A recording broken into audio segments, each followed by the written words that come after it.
The next speaker is going to be Mrs. Zainab Ali El Faki, who is going to be highlighting protection of refugees and migrants at risk, especially lessons that have been learned from Libya. She is a protection expert, and she will be addressing one of the most dangerous migration routes.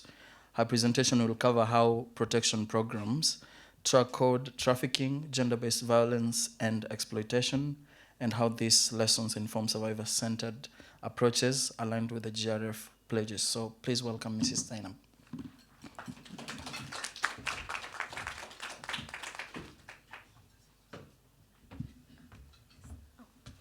Thank you.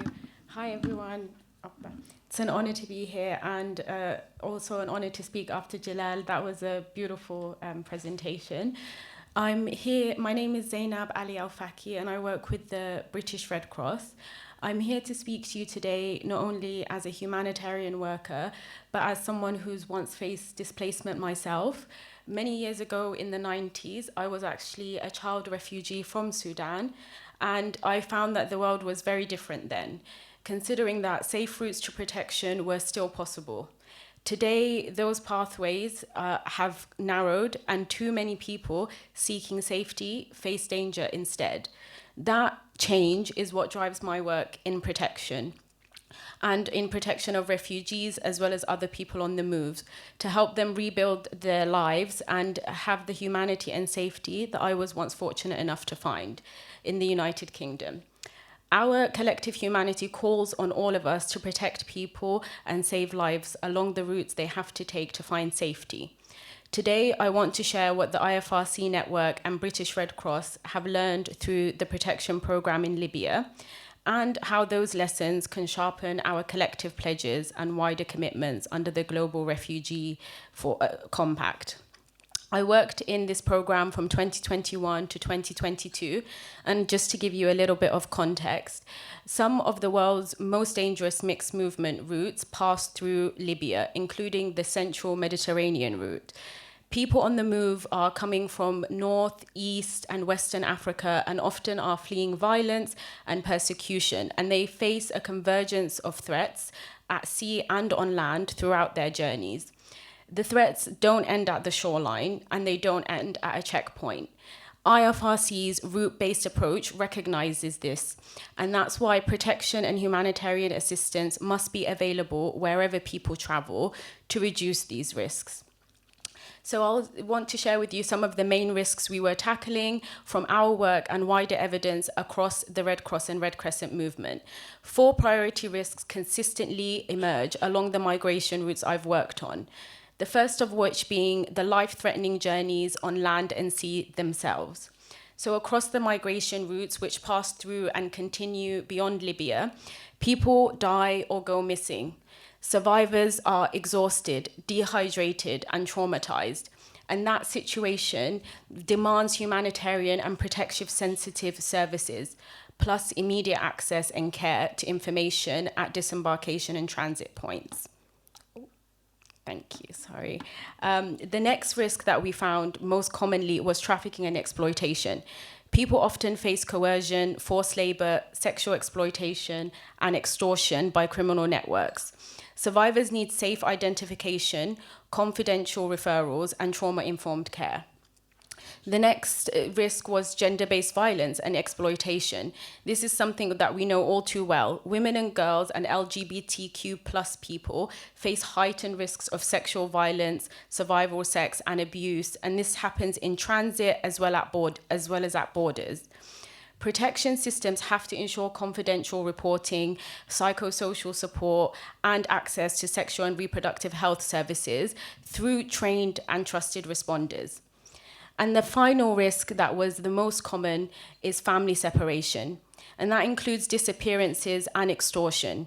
People often lose contact with their loved ones, and this is due to many different reasons. It could be detention, trafficking, fear of detection by the authorities, or in the worst cases, due to death.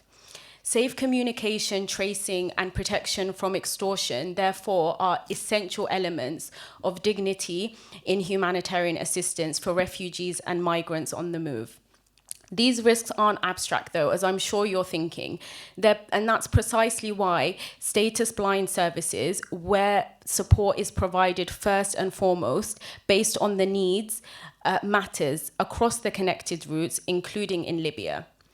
So I will now want to share with you some of the lessons that we learned. And the first one was really that integration is always going to be fragmentation. Each risk, from trafficking to family separation, is interconnected. And humanitarian service points save lives because they meet multiple risks in one place. In Libya, the network of HSBs showed us that having a neutral, accessible space which offers everything from first aid, psychosocial support, information, and water, as well as safe referrals, can reduce a multitude of risks all at the same time. It can prevent deaths from dehydration and exhaustion, connect survivors of trafficking or detention to protection services, or it can reunite separated families. So the power of that model lies in its simplicity. When people can safely approach help without any fear of arrest or discrimination, lives are saved and exploitation declines. The next lesson is another key one, as they all are. Trust is protection. So along mixed movement routes, refugees and migrants usually avoid formal services out of fear or lack of status.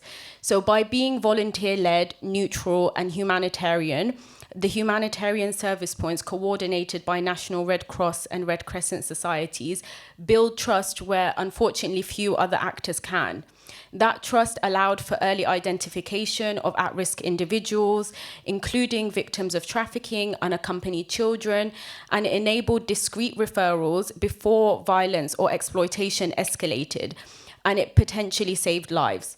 This is a really unique element of the Red Cross and Red Crescent movement because our staff and volunteers in national societies often come from the communities that they serve, and they are committed to providing support based on the fundamental principles. Our network of national societies were actually the largest supporting implementing partner for UNHCR in 2025. The final lesson was that protection has to travel with people, and I think that one's quite clear. The risks don't stop at the borders, so protection can't either. When you have linked humanitarian service points across the routes, and that could be from the desert crossings to the disembarkation points, this creates a continuum of safety, like a safety net that supports people on the move. That route-based model turns humanitarian principles into a practical network of life-saving access points. And that gives meaning to the collective efforts to save lives and protect refugees and people on the move on land and sea.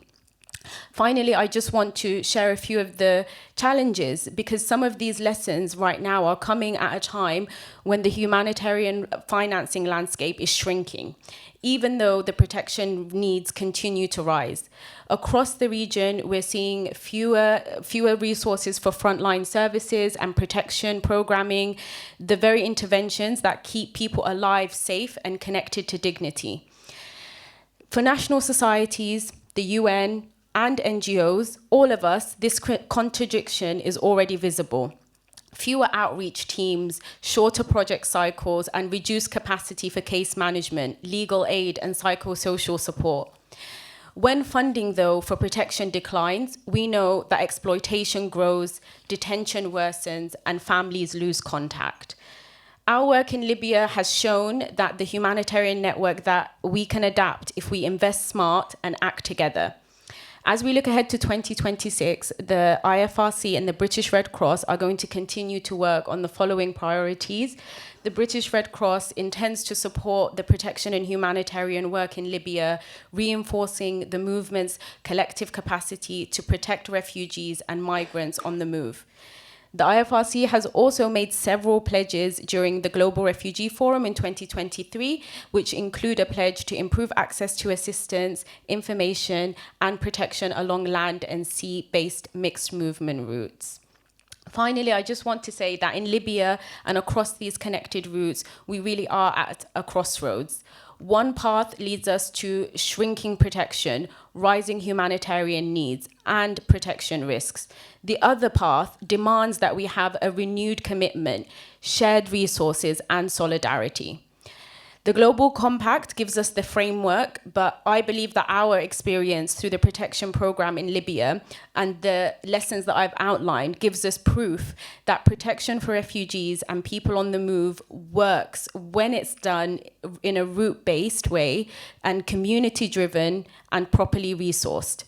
So our challenge isn't to reinvent humanitarianism, but to fund and sustain what we know works and saves lives, to protect the dignity of people on the move. And that's how we make the Global Compact and the GRF pledges a promise that's tangible. Thank you.